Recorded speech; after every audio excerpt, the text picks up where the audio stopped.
Seltzer Kings podcasts.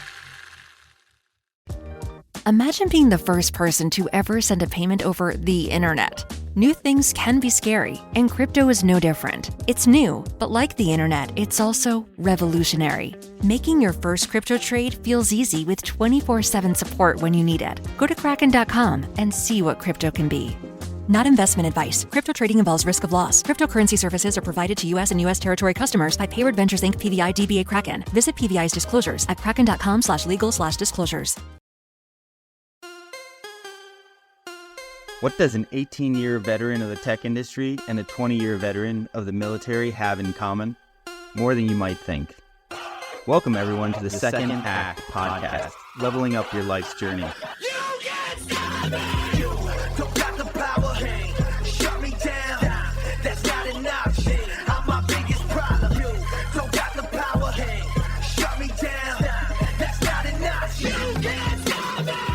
We're starting 2024 off with a bang. I mean, we've had an outstanding assortment of guests come on, and today is not going to disappoint. So, not at all. I'm just so excited about the direction of things and the conversations we're having and the willingness of the guests to come on and, talk a little bit about some of the things they're pursuing, but also share a window into their personal lives. Yeah. All the way back to childhood to where they are today, the ups and downs of that to help sort of shape who they are. I think it really resonates with folks. And, we're not talking with titans of industry. We're not talking with celebrities. We're talking with real people who have amazing stories that almost anyone can relate to. And we're finding so much similarity among the diversity of our guests, which is just fantastic. It's just fantastic. Well, I'll tell you what, Michael, I'm in my happy spot today because one, I got to get up at 5:30 this morning and shovel a couple inches of snow off the driveway as my wife headed out to the gym. And but then I'll tell you what, talk about our guests. We got to record an episode with a 11-year Marine veteran who immigrated from India, and today we're talking to an Army veteran. Yep. So I can actually relate to some of these stories. We're not all about tech and so I feel good, and I'm excited for this episode. So for sure, let's get into it. Yeah, we'll get into the details here, but there's going to be some unique intersections that happen in this conversation specifically because of my background in tech, your background in the military, and our guest background in the military, who has spent time at, I think now a tech company, but previously another industry that had some relationship to the type of work I was doing at my previous company.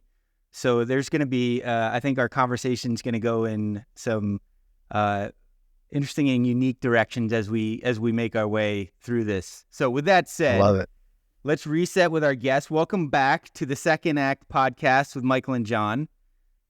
We are thrilled again to have another guest on our show today. In this episode, we're honored to be joined by John Buckley, a decorated military officer who grew up in Corbin, Kentucky, the birthplace of Kentucky Fried Chicken. Love that. But later moved to Texas, where he tried out for professional baseball teams, ended up following his sports interest into soccer due to his skills on the field, as well as collegiate benefits it offered.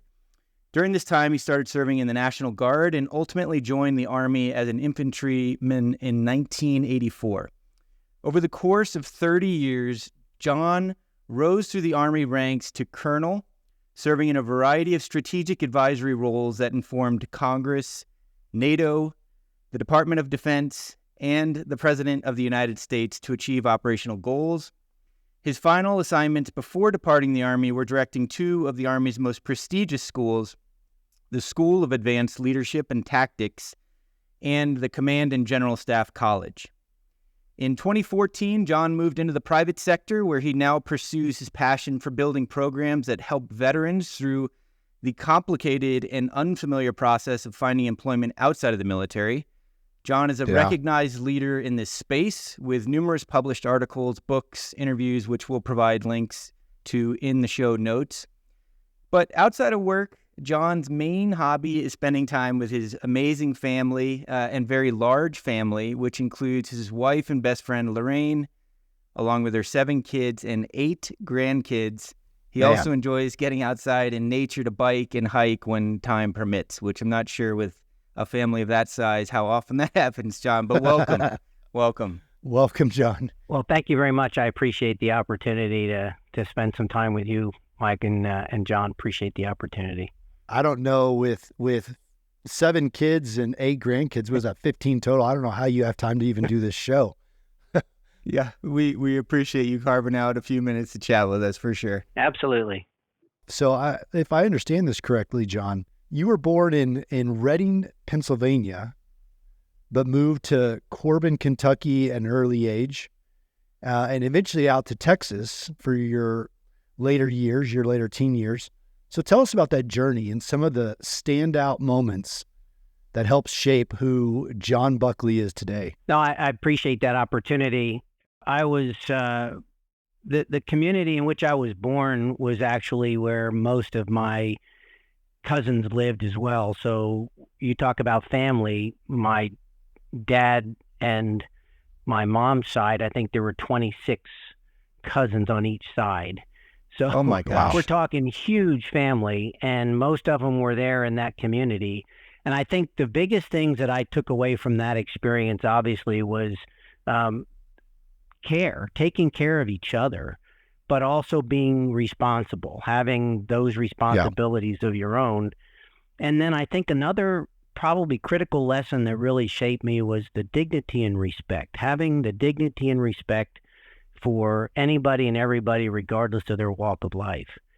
So we had a tremendous time there. I was a little hellion, as you can probably imagine, and I think deception was probably a critical thing that I learned there, and that I would stand out in my front yard and throw acorns at cars, and then got caught. So I started throwing them high into the air, thinking that the timing, I would get the timing and get away from that. But and so I would still get caught and get in trouble, and I just didn't understand how I was caught. But that was probably some of my fondest memories, was spending time with my cousins, and we played a lot of sports, but mostly for fun. When my father moved to Kentucky, we moved to southeastern Kentucky, and that was a dramatic change because we had no more family other than ourselves. And I think the hardest thing for me to learn there was the accent, the very southern drawl from southeastern Kentucky. But I quickly adapted to that. But that's probably the time in my life when sports really took, a very important role. And what I quickly found out was that the same kind of critical things that we learned from family were relevant on a team. You still had to have that trust. You had to have your own responsibility, and you have to do the things that you're responsible to do to hold down the team, but also the dignity and respect. And I think probably the most important thing I learned there was criticism, and to accept criticism, because as I played a lot of different sports, whether it was a teammate or my brother who was on most of my same teams, or the coach, that's when, as you advanced into high school sports, where that criticism was important, and I started to learn to proactively seek that criticism. How can I get better? And then I think the second thing that I really, really learned was that it takes hard work. You're responsible to do all that hard work. Work hard to play hard, train hard, and prepare hard. If you didn't, then you weren't on the field on game time, or you lost. And so it really became critical for me. And then I think the hardest part of my youth was moving as a junior in high school down to southeastern Texas. So if you can imagine moving into a community where relationships were already established, and trying to get into sports again. And that's where I really focused heavily on the hard work, because I knew that I needed to lead by example. I couldn't step into a leadership role. I wasn't really accepted, so I could only lead by example. But a real critical incident happened when I still don't know why or how, but I was walking into the training room and the coach pulled me aside, and there was three of us that he pulled aside, and he said, there's a family here that needs some help, and I'm looking for a volunteer. Another student, he was a year older than me, had been in a swimming accident and was injured severely. He was a quadriplegic. And so his parents were at that point where they were taking care of him, and they needed somebody to assist as they were taking care of some responsibilities. And I volunteered. And so I was going over to this young boy's house. Well, I shouldn't say young boy, he's my age. And I would go over there every morning before school, and I would help him, get ready for the day. And you can imagine he's a quadriplegic. He needed help in everything, from eating to cleaning to bathing to getting dressed to getting into a wheelchair and then pushing him out to the bus. And so that really helped me understand a lot of things in life, that if things don't go your way, you sure as heck don't need to feel sorry for yourself. Injuries that I sustained in my sports that took me off the field for a couple of days, I certainly couldn't complain. I really learned that all glory is fleeting in that instance. And although I was really making my name in baseball, and as you mentioned in the introduction, I had a couple of professional tryouts, because I met Ron, was his name, and I was taking care of him, I had to adjust my classroom schedule. And I had to sign up for 2 summer classes between my junior and senior year so that I could still take care of him the next year, my senior year. And when I got selected as a 16-year-old, probably the youngest player at the tryouts and the youngest player selected to be on this American Legion travel team, I had to tell the coach just before we started traveling that I couldn't go because I was stuck with school because I was taking care of Ron. And that was quite a bit of a sacrifice for me. And that probably ended my dreams of making it into the professional sports arena. But I think those were the things that really shaped me and carried me into my adult life. I think probably the last thing that was sort of made a perfect segue into my next stage of my life was that I didn't do anything to prepare for my next stage of life. I just thought things were going to happen. So when I got to graduation, I graduated rather high in my class. I was really well respected on both the baseball field, but I also lettered in football and basketball. And I really thought that I was going to get a call, and it just never came. And so I had no options, or at least I thought I had no options.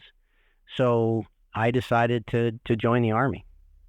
That's a phenomenal story, John. And in those formative years, as you were younger, to develop such a perspective is unusual.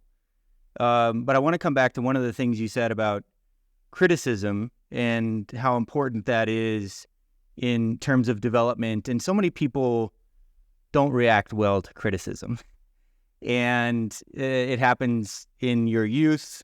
We have young audience members, but it also, throughout professional and adult life, people don't like criticism. And what sort of advice can you share that helps people accept criticism in a constructive way, to use that in whatever it is they're pursuing? Well, I think the criticism is something that will help you get better. So if you look at it from that perspective, as opposed to criticism being a negative thing and telling you what you're doing wrong, it's something that will help you to get better if you focus on it. So certainly, growing up in a family with 6 siblings, criticism was rampant, but it was always usually, typical brotherly and sisterly love, obviously. Sure. But then when I guess really the first time that I received some criticism was ironically on the baseball diamond again. And I was receiving the ball playing a shortstop. I was receiving the ball improperly because I was never really taught. And then I saw that I was getting better because I listened to the coaching that I received, and it was criticism. It wasn't just, coaching of here's how to do it. It was like, you're doing it wrong. And I think because of that and the manner in which it was delivered, I really learned that I don't want to ask somebody how I did with the sole feedback of getting a pat on the back. Man, that was a great catch. Man, you did this good. It's also got to be, you could have done better here. Now, certainly you're not always going to get well-delivered criticism. You might just get really negative feedback, but right. You got to accept that as well. I think, though, is the perspective that it's a way to get better. And if it's something that you're really passionate about and you want to get better, then you've got to proactively seek criticism. I think, Michael, it's interesting that you honed in on that criticism piece, because that's exactly what I was going to talk about. In my time flying in the Marine Corps, we set up our flights to be the plan, the brief, the execution, and lastly, the debrief. And it's in that debrief portion where we ask for those darts to be thrown at us. Tell us where we failed. Tell us where we missed the planning, where we missed the understanding of what we were walking into, and then tell us how we did in the execution piece. And it's not fun. It is not pretty. But it definitely, just like you're saying, John, it definitely makes you better. Because as we're frantically writing down all these notes that the other pilots gathered from our flight and how we briefed that flight and how we planned for that flight, it opens up your eyes to so many other aspects that the other pilots are seeing. And it's almost like having a coach, be right there. And it's live and it's real and it's gritty. And you hit the nail on the head, Michael, when you said, so many times these days we have kids or young adults who don't really want that criticism, or who are uncomfortable with receiving criticism because it's harsh and it could be a little uncomfortable and it could, lead to some negative thinking. But man, is it valuable? John, just like you're saying, it shapes who you are going to be and how you receive that criticism, and change those things that you're doing and tweak the little things here and there. Just makes for a much more valuable experience in life. So I'm glad you pointed on that. John Buckley, not John Ballinger, made a really, you guys are both making good points, but in John Buckley's response, there was a really important point there around the delivery of that criticism. Because having been a recipient of both good and bad criticism myself over the years, I can distinguish and apply sort of what's worked and what has worked well for me. And what I used to say to my teams is, don't attack the person, attack the problem. And so if you're focused on the problem and how to resolve that problem, whether it's an individual problem or it's a problem among the team and what they're trying to accomplish, it's a better way to focus that energy and figure out how to make your way to the goal that you want to get to. Yeah. I learned in my college days, I also got a concentration in coaching, and one of my objectives, or alternative objectives, I guess you could say, or options that I finally started to create for myself, was possibly go into high school coaching. And one of the things that I really learned and really grasped was just you're talking about, Michael, the delivery of the criticism. It's like for every 3 things that you say negative, for every 3 kicks in the pants, so to speak, you got to have at least 1 pat on the back. So anytime that I would give criticism and I would expect, from somebody criticizing me, that certainly there's going to be some things that I got to work on, but at the same time, you ought to, tell them what's positive. Yeah. John, I want to back up. Okay. Before you alluded a little bit to, becoming an Army officer, but I want to go back to that high school period. You were playing baseball, but you realized soccer was kind of the sport to pursue. What led you in that direction? Was it the criticism? Was it self-reflection? What was the straw that kind of got you into shifting your focus? Well, one thing I think that if you really looked at my life, you would say, well, this guy is Irish, which means he has no luck at all. Okay. And the real story there is that when I was in Kentucky growing up, we went to a very, very small school, and you'll scratch your head, but we used to play basketball, and we lost to a team that had the longest losing streak in the history of United States high school basketball. Oh, no. So we couldn't field the basketball team, but then the principal came out and said, okay, now we're going to play soccer. And I'm thinking, okay, well, we couldn't field 5 quality players on a basketball court. How are we going to field 11 on a pitch? But I actually was only in 7th grade, and I was playing high school soccer. So I started playing 7th, 8th, 9th, 10th grade before I moved to Texas.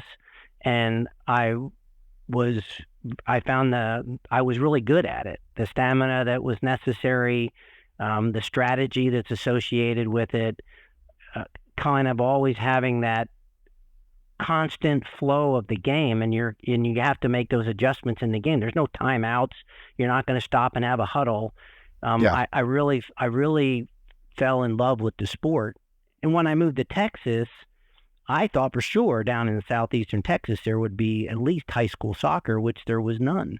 The only soccer that they played were old man sports, that they would collect on the weekends. And I'm like, so then as I mentioned earlier, I decided that I had no options coming out of high school, that I joined the Army.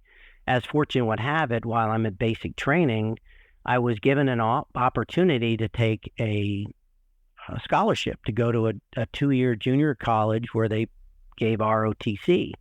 I think that at that time there were 5 junior colleges like that across the country. I'm not sure I think there's 3 or 4 of them still around, but I took the opportunity, and the one that I chose, believe it or not, had a baseball program for college. So I'm thinking, great, this is the one I can get back into baseball and maybe, resurrect my career. And as my luck would have it, they stopped playing junior college baseball the year prior. So I'm like, okay, wait a minute. So I showed up, and they had nothing. And all they had was a club soccer team, which again combined high school and college. And I joined that. And as fortune would have it, that's what I got my scholarship in to move on to finish my college degree when I moved into Kansas. Wow. So it was just kind of fortune, I guess, or misfortune, however we would look at it, that's how I ended up with soccer. But that's how I then continued playing soccer for the next couple of years in college. All this moving that you did, was that because of a military background, or what was that due to? It was not due to it was definitely not due to a military background. My dad, although when he was a young man, I think he was drafted or he joined the Army during the Korean era, but he never deployed into combat. He was infantry. And then he was in medical school when we were in Pennsylvania, and he took an opportunity in Kentucky with the specialty that he had. And then he wanted to get into aerospace medicine. And the only way to do that was to get into the Navy. So that's why I moved in my junior year. He joined the Navy as a flight surgeon and went down to Beeville, Texas, where they used to fly the jets. That's where they did the training for the jets. So that was my exposure to the military. It was about 1.5 years. And but it wasn't anything that was really impactful in my life and drew me into the military. It was purely because I thought I had no options in life, and this was the only thing that presented itself at the last minute. Man, all right. So avid soccer player, reservist, college student. How does all that start to culminate into a decision to become an officer in the Army and then spending the next 30 years committed to serving our country? Well, as I went off to a 2-year junior college out in New Mexico, I was obviously exposed to the military, it was sort of like a miniature West Point or Texas A&M, however you want to call it, where we were in uniform all the time and you were in military formations and you had to do a lot more of a military lifestyle. And I got my commission, probably the most dangerous person in the world at that time. I was, I think, still 18 years old. And I got a commission as an officer, and I'm like, I'm probably the most dangerous person around right now. But I got an academic and an athletic scholarship to go to Benedictine College in Kansas. And I was accepted at other schools. I was accepted at Notre Dame. I was accepted at Rice University. And so I really turned myself around from an education standpoint. So there were people that were actually accepting me, but Benedictine was the only one that gave me scholarship. So I went off to Kansas. And when I got there, I quickly remembered where I was when I graduated high school. And I was not about to find myself in that same situation. So I set about trying to create as many opportunities as I could. So I changed my major. I added a concentration. I got a degree, a minor in education so that I could, if I needed to, get out and be a high school coach of some sort. So that was at least giving me one opportunity. Since I was commissioned, I had no obligation. I had chosen what they call an academic delay, which gave me up to 3 years before I had to fulfill my military obligations. And after my first year of playing soccer there at Benedictine, I said, look, I am not going to go pro. I'm not going to make a career out of this. This is helping me pay my way through school. So I decided to join the National Guard. And that was probably the smartest thing that I ever did for a lot of reasons. But I joined the Guard, and then it really cut into my playing time. So after I ended up taking all 3 years of my academic delay. So after my first senior year, I stopped playing soccer and really committed to the National Guard. I think the reason that it was probably the best thing that I ever did was not just because it gave me some exposure to being a leader in the military, which it was an infantry unit, and I was put in as a platoon leader. I was given a special mission to do a nationwide evaluation, the first of its kind ever in the National Guard, and I did well. And so I really felt like I was doing something useful, and I could be successful at it. So I had the opportunity to, upon graduation, to either choose to go active duty or to stay in the National Guard. And I thought, okay, I could be in the National Guard at the same time I'm a teacher and a coach. So I was just creating all these opportunities for myself because I was not going to repeat what had happened, 4 years prior. But I think the ultimate thing that really helped me was I met, he's probably still my friend, Gary Wofford. Gary was a Marine, 2 tours of Vietnam, got out, came back to Kansas, which is where he was born and raised, and he joined the National Guard, and he was a company commander at the time. So he got a commission and was a company commander. And I think the lessons that I learned from him about leadership, about life, about responsibility, about integrity were probably the most formidable that I had my entire life. And I think because of that, that really drove me to be the leader that I was. But more importantly, he encouraged me to go active duty. I will say a common thread that we're seeing amongst ourselves, John, and also among our guests, are that there are specific names of specific people throughout our lives that have really had significant impacts. And we remember those moments vividly from early childhood to where we are today. And it's just fascinating to me how there are those figures in our lives, men and women who have those impacts. And sometimes they don't know it. And we talk about that on the show as well. It's let people know how important that person is to who you've become in life. It means a lot to them. Yeah. And like you, John, I've got that name, for me, it's Jack Berrigan, the guy that stepped into my life and radically changed the perspective that I was taking and the path that I was on. So hearing a story like yours, where somebody can step into your life and create such momentum that you can build on and allow you to now leverage that information to go 30 years in the Army.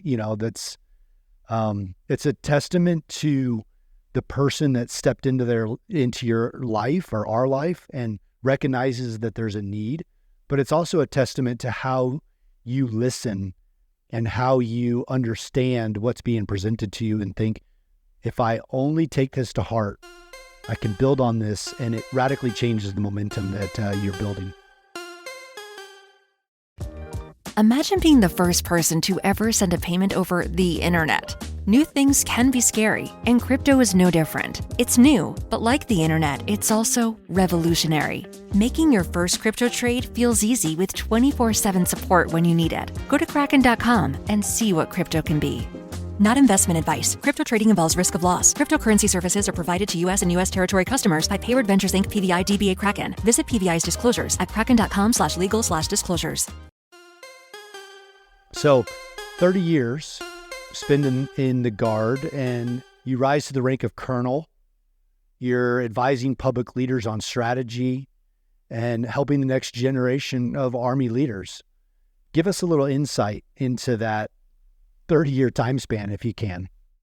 Sure. It was only 3 years in the National Guard. And then when I graduated, I opted in to go active duty. So then it was followed by 30 years of active duty service. Wow. And I moved through the ranks, typical infantry, at platoon leader, commander, so on and so forth. But as I advanced in the ranks, there was at least 2 times in my life that I almost got out of the military because what I saw, you could say it was politics. I'm not sure what else you would want to call it, but posturing. As you can imagine, the military is very hierarchical in nature. So if you're a certain rank, there's going to be fewer that make it to the next rank, and so there's certainly some natural attrition, but there's also a lot of competition. And I hearken back to my team, playing on sports, in high school and younger, and I didn't see that in some of the ranks that I was achieving in the military. What I saw was cutthroat. People purposely trying to make somebody else look bad so that they could look good. And I'm like, this is not the kind of career that I want. Yeah. And I had been selected a year early to go off to school to make it to the next rank of major. And I was really thinking about not taking that next step. And I did, just to experience it. Right. And I had that same challenge after I went, and I was in a unit. We had just come back from combat, and I was moved into a staff position, and I was only a senior captain, and I had all these majors, and I literally watched one another cut each other down. And there was one major that stood among the others that pulled me aside and basically say, you've got to stay above the fray. You got to think about what you're doing, why you're doing it, and it's for the troops, it's for the mission, and forget about yourself. And if you focus on what's important, you're going to be taken care of. And it was really a breath of fresh air to see that there was somebody that had the same thoughts that I did and approach, and that's what really made the difference and kept me there. And then I think the next, I was a senior major in a brigade, and of course the majors are what make the brigade successful. Certainly there's a commander, he's going to make the decisions, but the people who really make the organization function are the majors. And I was fortunate enough to have that brigade commander who set that scenario and set that culture within our brigade, that it's all about helping each other. It's all about making the other person better so that the team gets better. And again, if it weren't for that, I think I would have really cut my military career short. And then I think probably one of the most memorable counselings that I got, I was, again, it's an Irish kind of a luck story, but I was in the war college, and I was taking a special class to get a special degree so that we could move Army officers into the interagency. And so I was one of about 16 people in the entire Army that was getting this special training, and on top of the normal education. And there was an opportunity that presented itself at the Pentagon. And there were 3 senior people who nominated me for that role, and the decision maker said no. And then I personally made a phone call to that decision maker, and he said no. Okay.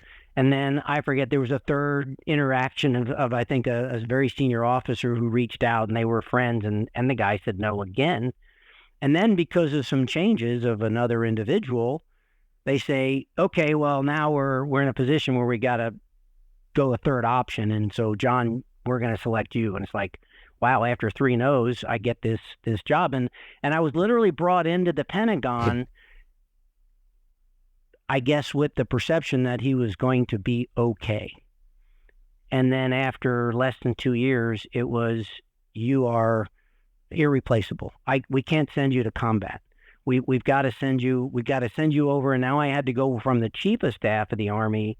I had to go work for the secretary of the Army directly, not as a clerk or a coffee boy, but, as an advisor. And I'm thinking, okay, wait a minute. 2 years ago, you didn't want anything to do with me. And now, 2 years later, you can't do without me. It doesn't make sense. But the counseling that I got at that time, because I really wanted to go to combat again, I wanted to get down there with the troops and really make a difference. And I think the comment was something along the lines of, the impact you have on the fight is not relevant to the proximity you are to the fight. And when I really digested that really motivated me to do things that were right, to do things that would really make a difference on the battlefield, not worry about what this person said or that person liked, or, trying to impress my boss, but it was truly for the troops on the ground, regardless of how many levels below me, if you will, that they were. And so I really got exposed to some tremendous leaders, and I really got exposed to how the Army works and how the Department of Defense works. And I mean at the finest intricacies, from the strategy to the manning decisions to funding decisions. So, I mean, it really was a tremendous education for me, as well as an opportunity to make a difference for the troops. Yeah. John, the hierarchical dynamics that you're describing and the cutthroat nature as you move up the metaphorical pyramid, that exists in corporate America as well, unfortunately. But I think if you inherently have a high degree of integrity like yourself, you are able to separate yourself from that stuff. And it, you alluded to also a key ingredient being grit to get yourself into those positions, as well as I think maybe when you were the so-called third option, you might have had a little chip on your shoulder, like, hey, I could have proved myself again. And maybe that came from some of your sports and all of the competitive sort of nature that you have in you, which we find among our audience as well. So anything you want to share about how you went about that, like maintaining your integrity, but also sort of pushing yourself to get recognized as a leader and respected advisor in where you wound up in the Army? Yeah, there's no doubt that my reputation or my feelings or my abilities were questioned and challenged, and I really was frustrated with that. But I go back to a lesson that I learned with Ron, the quadriplegic, in the sense that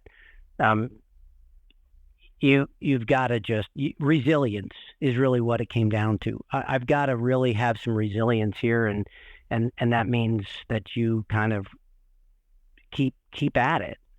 And then I think the second one is going back to Gary. I mentioned him, the Vietnam vet that was my company commander, was, don't take no from a pissant. And it's not so much that you don't, certainly there's some finesse here. You don't just push somebody around, but if they're not the real authority, especially in a bureaucracy like the Pentagon, if they're not the real decision maker, if they don't really have the rights to make a decision, then don't take no from them. There is a way to get to yes.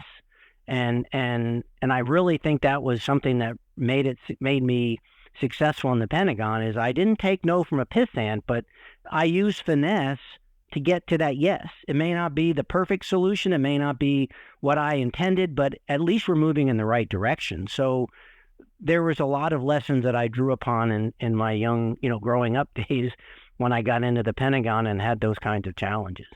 John, your story, it resonates with me because in my career, I have seen some phenomenal leaders, pilots, officers, even enlisted Marines hear no to a promotion or to a deployment or to a duty station, and they hear no, but they keep at it and they keep persisting. And one of my favorite commanding officers heard no 3 times to taking a squadron.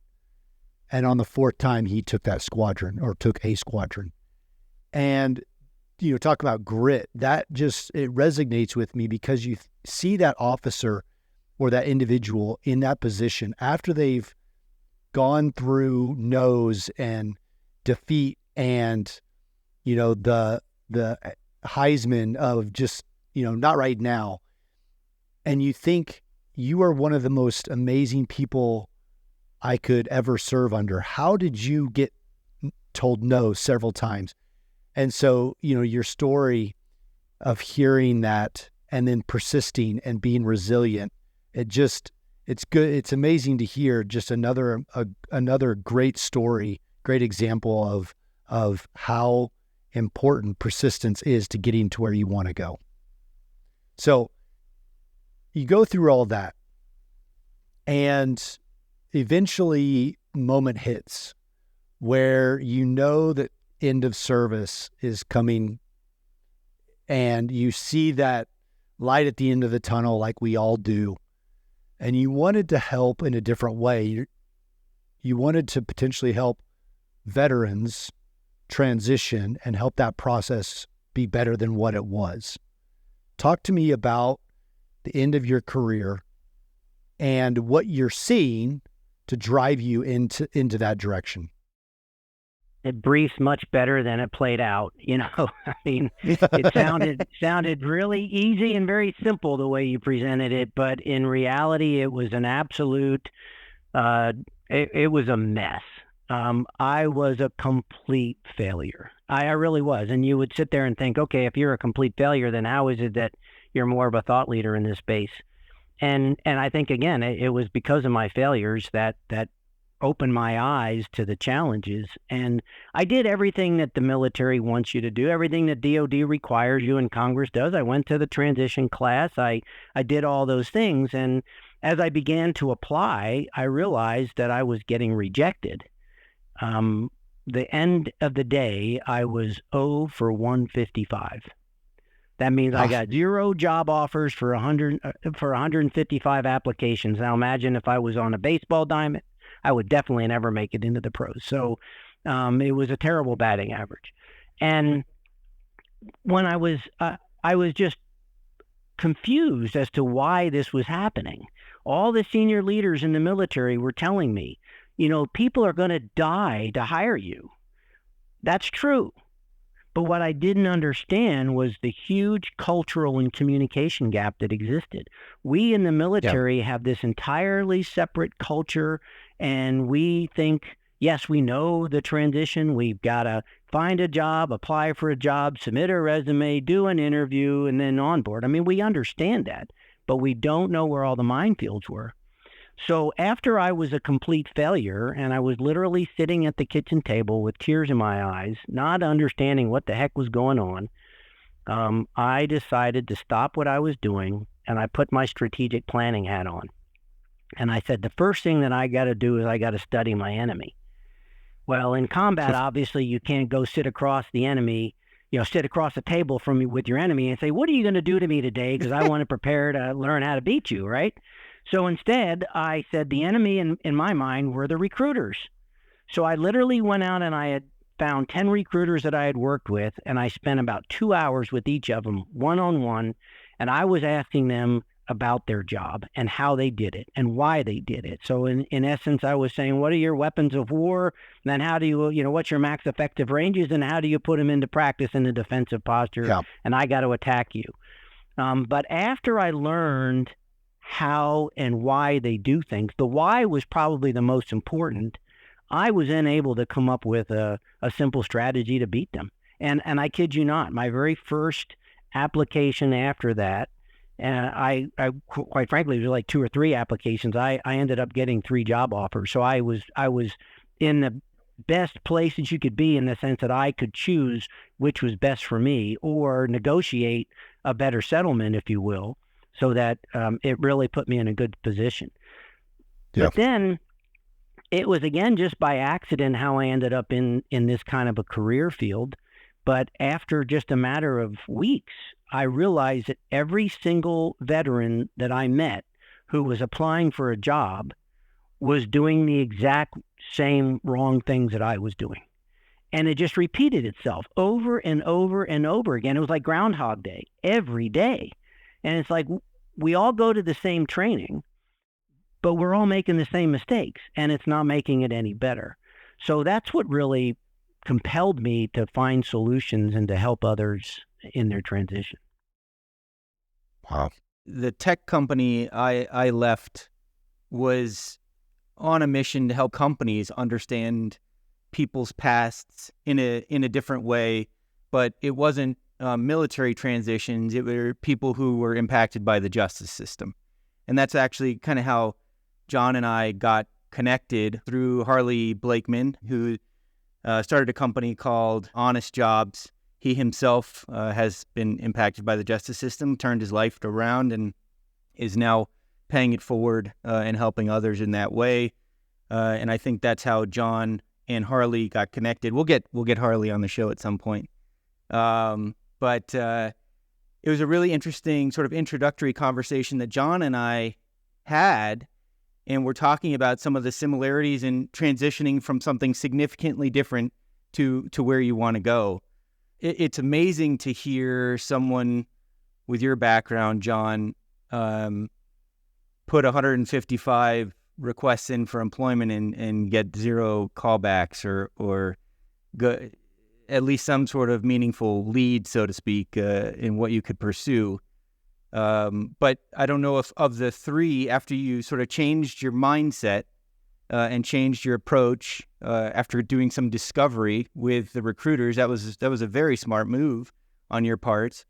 Those next 3 offers that you got, one of them was Koch Industries. Am I? That's correct. Getting that correct? Okay.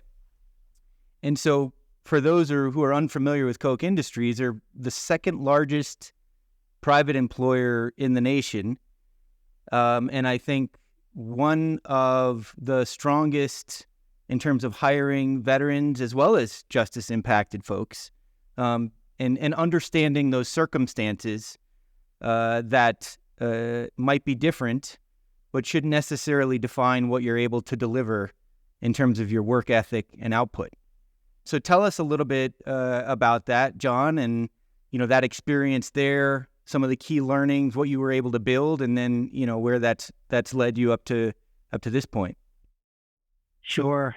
I actually built the 2 strategies that you referenced, the military recruiting and retention strategy, and then what we called the Creating Second Chance initiative, which was also a strategy. And it started, and both of them, quite frankly, started the same way, which was, let's identify the barriers.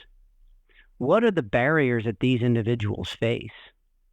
Because if we don't understand that, then how are we going to create solutions for them? And then secondly, then you start to analyze what are the potential solutions to help them overcome those barriers.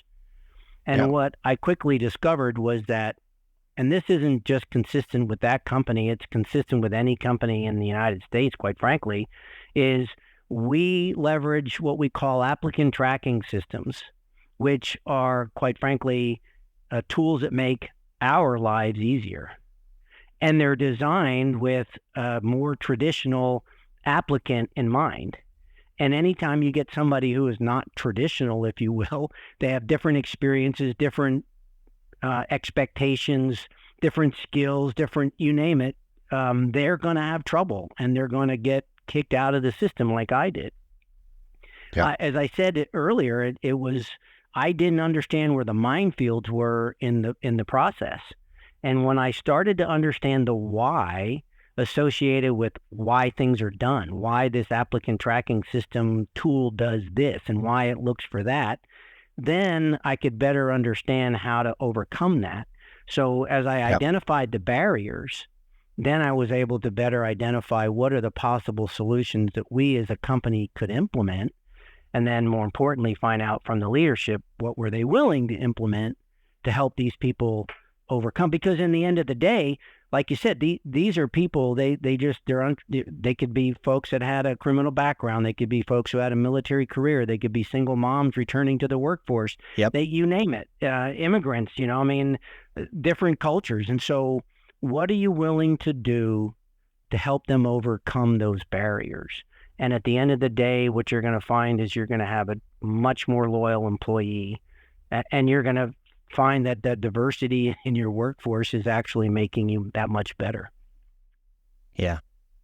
I'm personally grateful, John, for you being in that space and you putting so much effort into it. And now years later, we've got organizations like yours. We've got organizations like Hire Heroes USA, Hire Our Heroes, these businesses and nonprofits that exist to help military members, single family, single mothers, the people that you named, help them specifically get the traction that they so desperately want, deserve, need to get back out there and be an impact that they can be. And it's amazing to hear what you had to go through to get where you are today. And it resonates again. Your story resonates with me in that I put out application after application and kept hearing no, kept hearing, the deferred answers of, well, why don't you actually think about this because of the military career you had in the past? And it's like, no, I don't want to do that. I want to do something new. And so these organizations like yours and like the ones I mentioned exist and are making a significant impact. So one, just thank you for the heartfelt effort that you put into it to help service members and individuals today.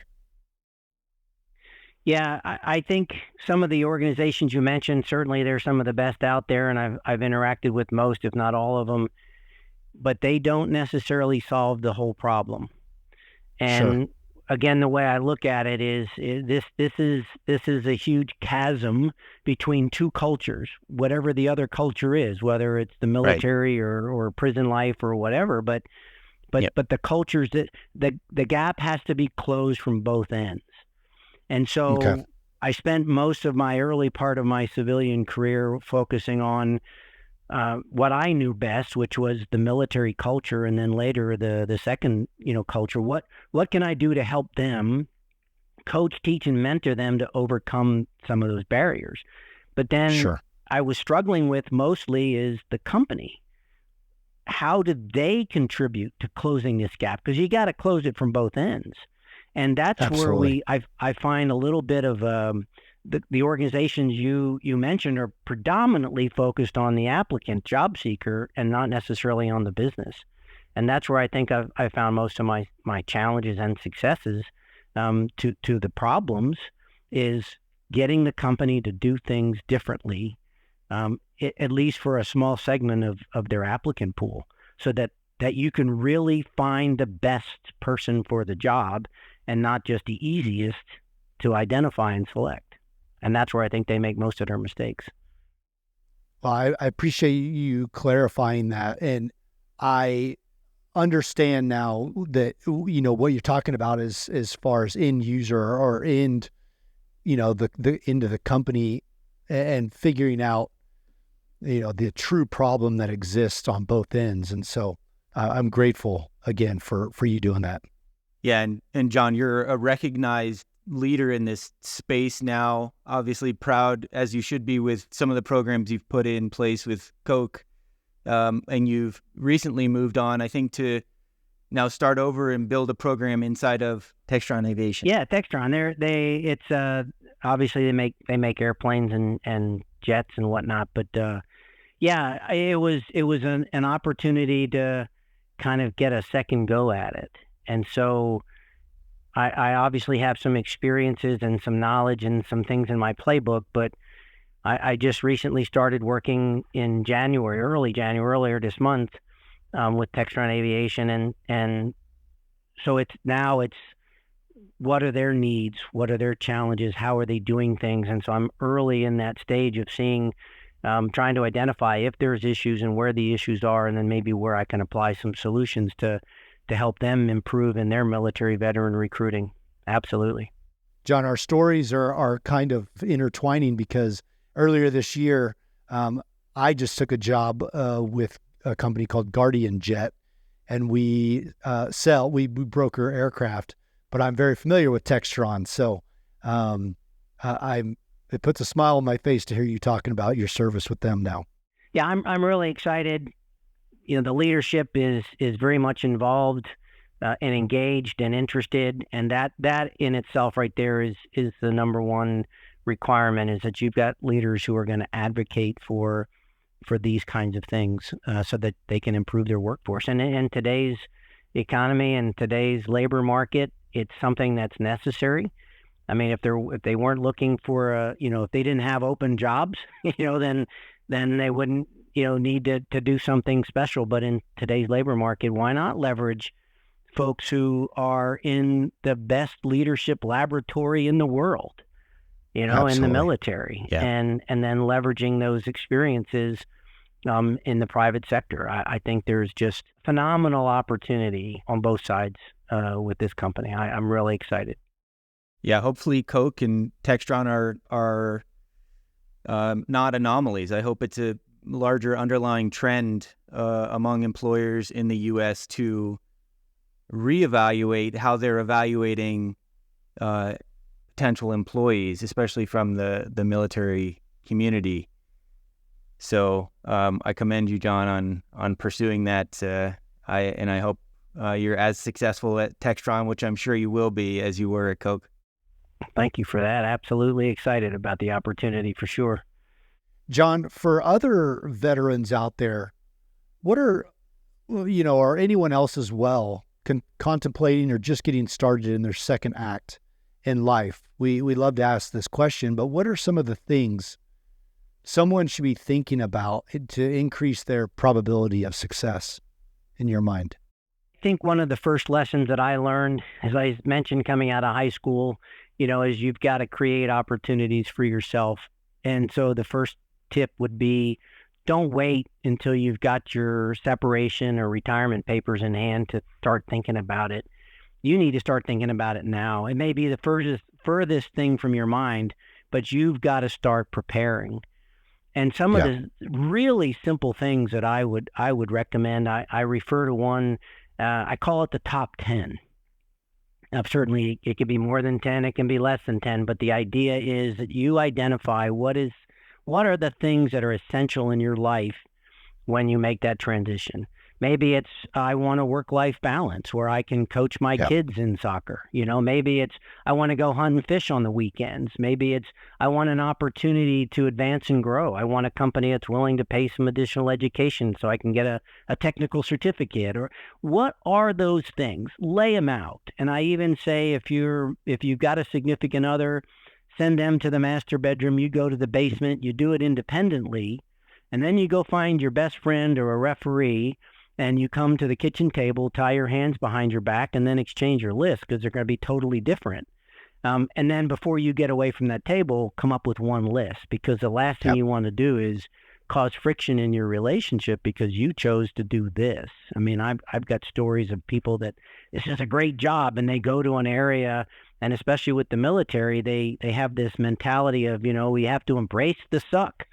right? Well, they go off to southern Alabama, which is a great place to live and work, but their families are in Oregon. And they're like, why are we way down here when grandma's way up there, and they had to move, so think about those things. Start with the most critical and what's most important, and then use that as you think about where you're going to go. Don't start looking at companies to work for if they don't have them in the locations you want to go, or vice versa. Don't go to an area that doesn't have a company you're looking to work for. Look for the company's culture. Look for the company's values, because that's another challenge. The second thing I tell folks to do, I call it informational interviewing. And I didn't even know that was a term when I started doing that. And that's basically finding somebody, for example, I want to be a mechanic. Well, go find a mechanic. Go take them out for a coffee or a beer and start asking them questions. And it's better if you find somebody who is in the military and are now that mechanic that you're looking to be. Ask them about the career, the opportunities, the requirements, what professional association should I belong to, all the different things that are important to you. You can learn more about that career, or you can turn it to a company. Find somebody who works for a company, say, what's the leadership structure like? What's the values like? What's the work environment like? What's the culture? Do you really get some time off? Again, spend the time learning. I make the analogy of, again, using my military, strategic hat on, you're getting ready for an attack, and usually you have some intelligence about what's across the enemy lines, but you don't have a perfect picture. So what do? You send scouts out. You send those scouts out to paint that picture for you and tell you what's out there, so you get a better picture. Well, that's the same thing. You're the scout now, or maybe that mechanic is a scout. Go talk to them and learn about what's out there. But the biggest thing you really got to focus on is this environment, this culture, this work environment. What are things? What are if you can, while you're talking to these folks, you're learning about the language that they use. You're learning about how things are done. You're learning that it's an extremely flat organization compared to the military. So you're not going to have somebody walk into your office and tell you what to do. And I think the biggest thing is be ready to take the initiative. Because in the military, we do take the initiative within the construct, within the values the direction that we're given. We do take the initiative, but we get out into the private sector and we feel like we can't take the initiative for some reason or other. And I hear these stories over and over and over again. And I think the biggest thing that you can do is be prepared to take that initiative, mainly because it is such a flat organization. You have to succeed by collaborating with others, not waiting for somebody to tell you to do something. So those are 3 or 4 tips that I would tell folks that they need to apply before they make that transition. Start early, learn everything you can about the career field or the company, but more importantly, establish what's important to you and then stay focused on that. Yeah. 2 things I love that you said is I call it pro-con, the decision, but writing those things down and getting in front of your significant other and getting in front of somebody else with a referee, like you said, and hashing out those conditions that you want to pursue. And then secondly, you mentioned taking somebody out and picking their brain. That may be the most valuable cup of coffee or valuable lunch you have when you take that person in that industry that you're pursuing out and you hear all the things that, you may like or dislike.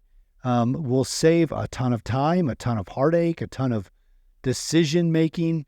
I know that when I was trying to branch out of the Marine Corps and figure out if I was going to fly or not, or go into corporate America or government contracting, and I kept taking into people out and asking those questions, and I kept hearing, well, I'd say, hey, do you like this job? Well, the money's good, but I don't know. First indicator, I am not going to fit in to this industry.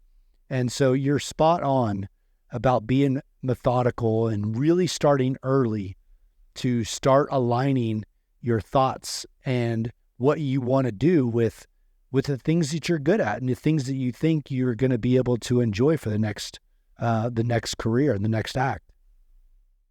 Yeah. And for any company decision makers that are listening to this conversation, Andrew, the CEO of Hire Heroes USA, presented Senate testimony last year that involved a lot of data. And the data says that veterans make excellent employees post-military.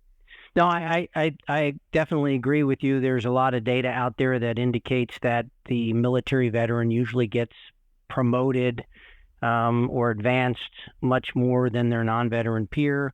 They look at the economic status of the military individual or former military individual, and the same thing, economically, they do a whole lot better. And then when you start talking to leaders and getting the feedback from leaders, there are several things that they absolutely prefer to have a military veteran over a non-veteran. And some of that is taking that initiative. The soft skills, believe it or not, are, yes, the hard skills are what attract you initially and maybe get you that job, but what makes a difference are the soft skills, that ability to focus on the team, improve the team, the diverse aspect of things, taking the initiative, the integrity, being punctual sometimes is amazing. I was on a panel, and a gentleman who had just gotten hired was talking and bragging about how he had gotten all sorts of bonuses like every month. And the reason is because he was on time 5 days in a row. I'm like, he made several $1,000s because the company is going to, compensate you for being on time. So there are a lot of things, I think, that absolutely reveals that a military veteran can be one of your best employees. But there are some things that companies and leadership probably need to take into consideration that can really bring that out in the veteran.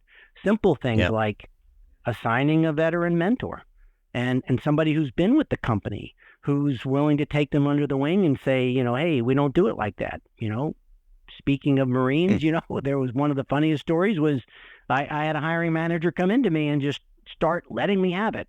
And I was like, wait, what's going on? And he goes, well, how do I get this Marine to stop calling me sir? And I'm like, really? That's what your issue is? Well, I take from that he's not, he's not agile. He doesn't learn. He's not able to adjust to things. And I want him to call me by my first. So then I started digging, and it's like, well, he's responsible to put together our weekly meeting, and it's a global meeting. And so we go into this conference room, and we have a video teleconference that we use. But he goes in 15 minutes early, and he ran the CEO out of the conference room because he had to get ready for our conference. You can't do I said, okay, wait, stop. So I had to educate him a little bit. But at the same time, I was able to talk to the Marine and explain some things to him about, this isn't the military, and you're just going to have to be a little more. And once he got that, he was perfect, but the idea is, and I'm not picking on Marines, it just, he happened to be a Marine. But it is a story of the leadership has to understand that there are going to be cultural challenges. We get a new job in the military, it seems like every other year. We're getting promoted, and we know what our career path is. And I got to take this school to get to this rank, and then I got to do this job successfully before I get to that rank. And you come out into the private sector, and that's not the way it is. And so after 18 months, you've been doing a job, and you're like, nobody's asking me about my next job. Why am I not and it's not done that way in the private sector. You've got to take ownership of your own career. So there are those kinds of things. So yes, absolutely, without a doubt, unequivocally, I think a lot of military veterans will make tremendous employees and make your company better. But if you do things on your own as a company that will enable that and bring that out in them and make them a better employee, I think it's a win-win for everybody. Yep. For your customers especially. All right, I think we're wrapping up here, John, are we? Man, there's just I'm sitting here trying to digest everything that John has been talking about, and I just really appreciate the viewpoint he's coming from, regarding how companies are looking backwards at the employee and not just the employee looking at the company. And it's just, man, if I had these nuggets 6 months ago, 8 months ago, when I was in the pursuit of looking for a job, it would have allowed me to give grace to myself a little bit more. So I think this is a valuable conversation to have for those veterans that are about to transition, for the veterans that have transitioned and are just thinking that this new task of finding another career is impossible because they're striking out.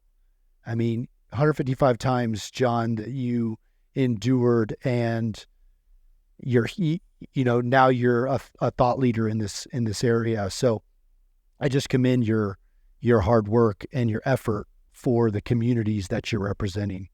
And I want to say thank you for your service to our country and the support you especially provide to the military veteran community.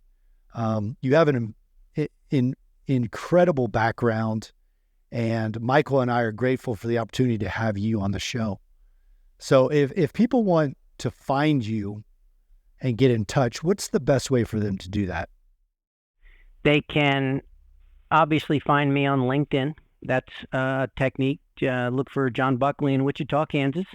Or you can send me an email, jbuckley02@txtav.com, and I'll put it phonetically, Tango X-ray Tango Alpha Victor.com. Those are two ways that you can get in touch with me, and I'd be happy to either answer any questions or accept any challenges. And certainly, as I said at the very beginning, I invite your criticism. Sure. Well, that's what this show is all about, and we appreciate the comments that we get and the feedback we get about our guests and how impactful that they have been. And I know that this is in no doubt going to be another one of those episodes. And so we'll be sure to include your links to LinkedIn and to your email in the episode details. And thank you again for taking time out of your busy schedule to talk with us today. And we look forward to following the impact you have on the nation's veterans. So, John, thank you so much for your time. Thank you, John. Thanks for reaching out, taking the risk to reach out to me, and certainly I appreciate the opportunity, and I'm humbled by your comments and feedback. Thank you very much. Yeah. Well, great episode, and Michael, thanks for again crushing this with our guest, John Buckley, and I look forward to connecting with you guys next week. All right. Thanks, guys. The Second Act with Michael and John stars Michael Newborn and John Ballinger. The podcast is produced by Seltzer Kings. For more information on the show, check out michaelandjohn.com, or if you'd like to get involved in the conversation, give the guys a shout on their socials at The Second Act with Michael and John on most platforms. Thanks for listening.